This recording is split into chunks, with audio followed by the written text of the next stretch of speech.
Come on in, let's go. Yeah! Let's go!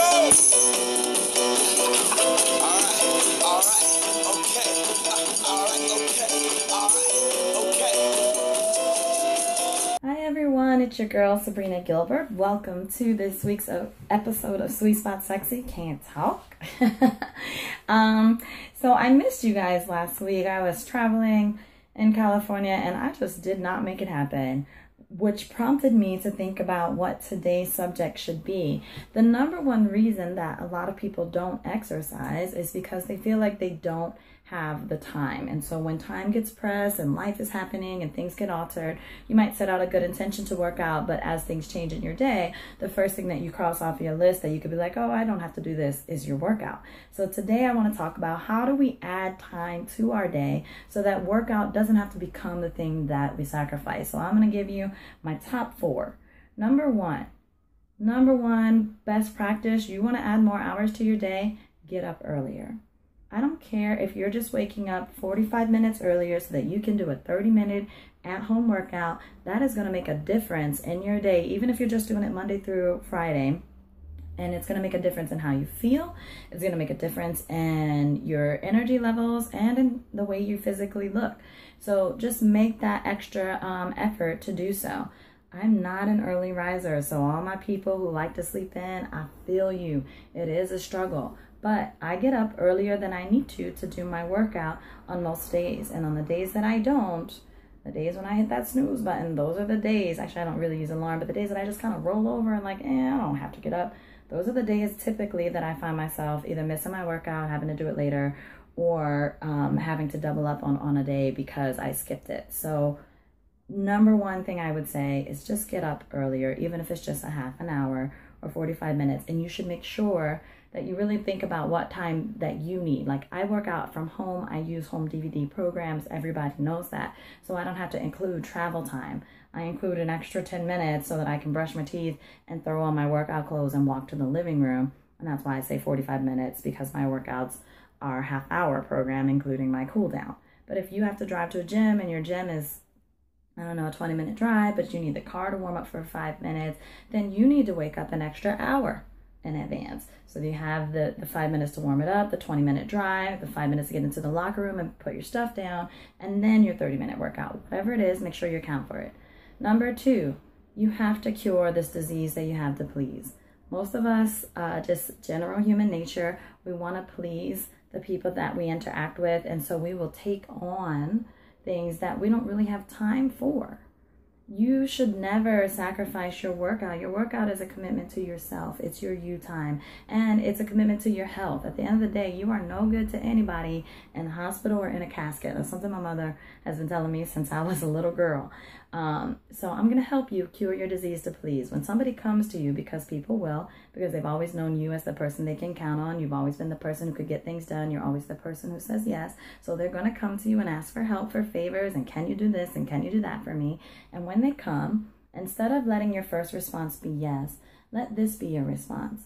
Thank you so much for thinking of me. I'm really honored. Let me check my schedule and get back to you. Real simple. It gives you a way to actually honor yourself, and it puts you in a position where you're not saying yes, but you're also not saying no. And then you can look at your schedule for the day or in the week and really be honest with yourself. Can it fit in your schedule? And if it can, without compromising your workouts, great. You can go back to that person and say, absolutely, I can do X day and X time. Or if it can't, then you can genuinely say, no, I'm not going to be able to accommodate you, but please keep me in mind for the future. That is going to help you so much, and it's going to open up your time. So make use of that phrase. It's your golden go-to statement. I don't care what they're asking you. Thank you for thinking of me. Let me check my schedule and get back to you. Real simple. Number 3, get in the habit of asking yourself, is this the best use of my time? When I come home, if I have to teach something and I'm on site with a customer or whatever the scenario is, and I didn't do my workout that morning, when I come home, I find myself wasting a lot of time. It could be that I'm going through the mail. Maybe I got a new Victoria's Secret catalog. I'm so addicted. And I find myself just turning through the pages of the catalog, and I look up and it's 35 minutes later and I haven't done jack. That's a waste of my time. Not that shopping isn't important, but I could have knocked my workout done instead of looking at that, and then I could look at that later in the evening. So get in the habit of asking yourself, if you're a Facebook troller, I get worked into that too, where you're going through the news feed and you find yourself looking at videos and going through pictures on Instagram, and you look up and it's 35, 40 minutes later and you're like, where did my time go?